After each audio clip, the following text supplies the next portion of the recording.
मेहुल एक चोर का पीछा कर रहा था। चोर बहुत तेजी से दौड़ रहा था, लेकिन मेहुल बस चोर को पकड़ने ही वाला था कि अचानक चोर मेहुल के सामने से गायब हो गया। मेहुल को कुछ समझ नहीं आया। इंटरेस्टिंग, चोर गायब हो गया, ऐसे कैसे पॉसिबल है? ये गायब होने वाले चोर की शुरुआत करीब 10 दिन पहले हुई थी। रात होते ही घर के सामान बाहर निकल कर उड़ने लगते थे। Fridge, washing machine, TV, cash, jewellery सब खुद से उड़ते हुए एक ट्रक में जमा हो जाते थे। फिर वो ट्रक चालू होती थी और गायब हो जाती थी।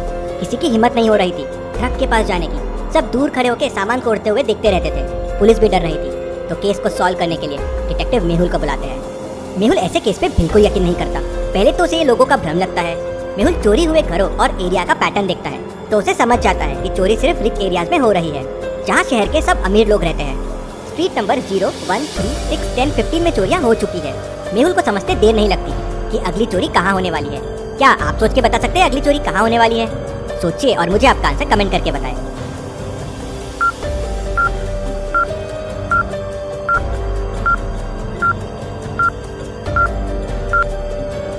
अगली चोरी स्ट्रीट नंबर 21 में होगी। नंबर के बीच का डिफरेंस बढ़ रहा है। पहले 1 से बढ़ा, फिर 2 से बढ़ा, फिर 3 से बढ़ा, फिर 4 से, फिर 5 से, तो आखिरी में डिफरेंस 6 से बढ़ेगा। तो 15 + 6 हो जाएगा 21। मेहुल स्ट्रीट नंबर 21 में पहुंच के चोर का इंतजार करने लगता है। रात होते ही मेहुल देखता है कि सामान उड़ने लगते हैं और उड़ते हुए एक ट्रक में जाके जमा हो जाते हैं। मेहुल सामान का पीछा करता है, लेकिन सामान ट्रक में जाते ही गायब हो जाते हैं। मेहुल ये देख शॉक हो जाता है। इंटरेस्टिंग, सामान कैसे उड़ सकता है? मेहुल इसके बारे में पता करने के लिए भूल भुलैया साइंटिस्ट के पास जाता है। अब भूल भुलैया साइंटिस्ट ने खुद तक पहुंचने के लिए एक भूल भुलैया वाला रास्ता बना के रखा था। क्या आप इस रास्ते को देख के बता सकते हैं कौन सा रास्ता साइंटिस्ट तक जाता है? A, B, C, D या E? सोचिए और मुझे आपका आंसर कमेंट करके बताएं।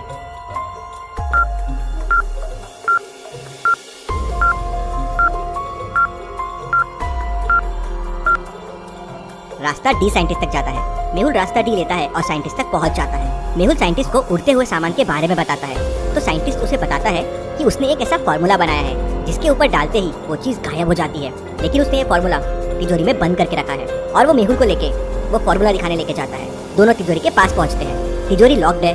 क्या आप इस तिजोरी को देख के इसको खोलने का कोड बता सकते हैं? सोचिए और मुझे आपका आंसर कमेंट करके बताएं।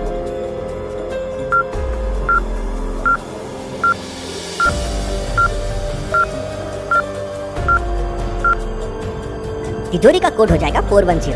पहले दोनों नंबर्स का डिफरेंस और फिर दोनों नंबर्स का सम कोड है। जैसे पहले नंबर्स में 5 - 3 है 2 और 5 + 3 है 8, तो आंसर है 28। सेकंड में 8 - 6 है 2 और 8 + 6 है 14, तो आंसर है 214। तो फाइनल में 7 - 3 हो जाएगा 4 और 7 + 3 हो जाएगा 10, तो कोड हो जाएगा 410। साइंटिस्ट तिजोरी खोलता है तो देखता है कि तिजोरी में से फॉर्मूला मिसिंग है। ओह नो, बोतल चोरी हो गई है, किसी ने बोतल चुरा लिया है। इंटरेस्टिंग, आपके लैब तक पहुंचना आसान नहीं है और तिजोरी खोलना तो बिल्कुल आसान नहीं है। कौन कर सकता है ये? मेहुल को तिजोरी पे फिंगरप्रिंट्स के निशान मिलते हैं। एक ग्लास पे भी फिंगरप्रिंट के निशान मिलते हैं। न्यूज़पेपर पे और फ्लास्क पे भी फिंगरप्रिंट्स के निशान मिलते हैं। लेकिन सारे प्रिंट्स थोड़े खराब हो गए थे तो पहचानना बड़ा मुश्किल था कि ये किसके प्रिंट्स हैं। मेहुल लैब में काम करने वाले 3 लोगों से पूछताछ करता है। पहला कहता है, सर मैं तो कल छुट्टी पे था, मैं कैसे चोरी कर सकता हूँ? दूसरा कहता है, सर मेरा तो हाथ फ्रैक्चर है, मैं भी कैसे चोरी कर सकता हूँ? तीसरा कहता है, सर मेरा तो पैर फ्रैक्चर है, मैं कैसे चोरी कर सकता हूँ? क्या आप तीनों की बातें सुन के बता सकते हैं चोरी किसने की होगी?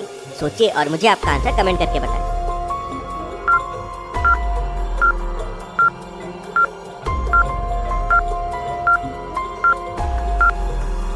सबसे बड़ा डाउट हैंड फ्रैक्चर वाले लैब असिस्टेंट पे जाता है। उसका राइट हैंड फ्रैक्चर है और रूम में जितने भी फिंगरप्रिंट्स मिले हैं वो सब लेफ्ट हैंड के हैं। एक भी राइट हैंड का फिंगरप्रिंट नहीं मिला। क्योंकि इसका राइट हैंड फ्रैक्चर था, ये सब काम लेफ्ट हैंड से कर रहा था। तो मेहुल उससे कहता है, अब तुम बच नहीं सकते, तुम्हारे फिंगरप्रिंट्स हमें मिल गए हैं, अपना जुर्म कबूल कर लो। तो वो मेहुल को बताता है कि उसी ने लैब में चोरी की थी, फॉर्मूला चुराया। लेकिन इससे ज्यादा उसे कुछ नहीं पता है। उसे 1 करोड़ रुपए मिले थे फॉर्मूला चोरी करने के लिए। फिर मेहुल साइंटिस्ट से पूछता है, क्या कोई इलाज है इस फॉर्मूले से लड़ने के लिए? तो साइंटिस्ट कहता है, नहीं, इसका कोई इलाज नहीं है। हाँ, फॉर्मूले का असर 6 घंटे बाद खत्म हो जाता है। मेहुल लैब से चला जाता है और पैटर्न वाले हाउस के हिसाब से फिर चोर का इंतजार करने लगता है।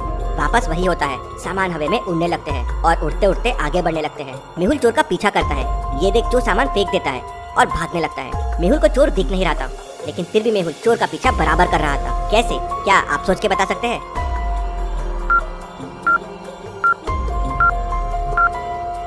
मेहुल को चोर के फुटप्रिंट्स दिख रहे थे। उनको देखता हुआ मेहुल चोर का पीछा कर रहा था। लेकिन थोड़ी देर बाद फुटप्रिंट्स भी गायब हो जाते हैं और फिर चोर भी मेहुल के लिए गायब हो जाता है।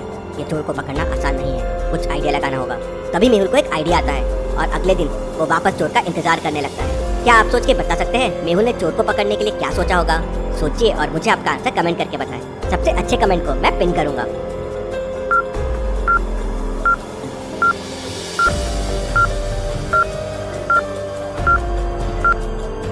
मेहुल एक आटे का डब्बा तैयार करके रखता है। वापस रोज की तरह सामान उड़ने लगते हैं।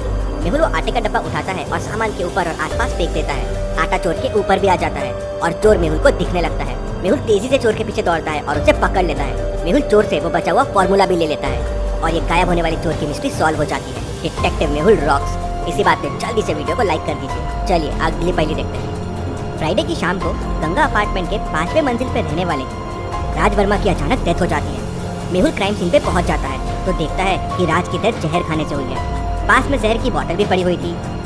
रिपोर्ट से पता चलता है कि जूस के ग्लास पे जहर देके उसे मारा गया है, लेकिन बोतल पे और जूस के ग्लास पे कोई फिंगरप्रिंट के निशान नहीं मिले। रात से मिलने उस दिन 3 लोग आए थे। मेहुल तीनों से पूछताछ करता है। रमेश कहता है, मुझे तो खुद राज ने फोन करके बुलाया था, उसे कुछ डॉक्यूमेंट्स देने थे। मैं बस गया, डॉक्यूमेंट्स दिए और वापस आ गया। वैसे तो कुछ मुझे दिखा नहीं, बस टेबल पे एक जूस का ग्लास दिखा था। दूसरा दोस्त शरद कहता है कि मैं रात से मिलने गया था, हमने साथ में बैठ के बातें की और फिर मैं वापस आ गया। हाँ, मैंने भी टेबल पे जूस का ग्लास देखा था, लेकिन मैंने उसमें जहर नहीं मिलाया है। तीसरा दोस्त श्याम कहता है कि राज को मेरे हाथ का खाना खाना था, तो मैं उसके लिए सब्जी बना के लेके गया था, हमने साथ में खाना खाया है और फिर मैं वापस आ गया। रमेश जो जूस का ग्लास बोल रहा है वो मैंने नहीं देखा था। तीनों की बातें सुन के क्या आप बता सकते हैं खून किसने किया है? सोचिए और मुझे आपका आंसर कमेंट करके बताएं।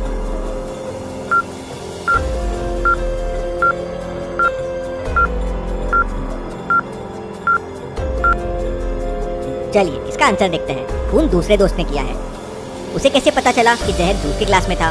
वहीं वो पकड़ा जाता है। चलिए अगली पहेली देखते हैं। मेहुल को एक पटरी के ऊपर बांध देते हैं। एक तरफ से तेजी से ट्रेन आ रही होती है और नीचे क्रोकोडाइल्स रहते हैं। ट्रेन तेजी से आती है और मेहुल को क्रॉस कर जाती है, लेकिन मेहुल बच जाता है। कैसे? सोचिए और मुझे आपका आंसर कमेंट करके बताएं।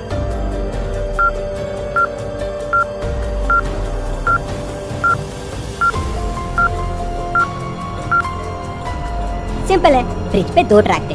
ट्रेन डिफरेंट ट्रैक से आ रही थी और मेहुल डिफरेंट ट्रैक पे था। तो लॉजिकल आर्मी ऐसी और जासूसी पहेलियां सॉल्व करने के लिए आप मेरा गेम मिस्टर डिटेक्टिव डाउनलोड कर सकते हैं। Thank you.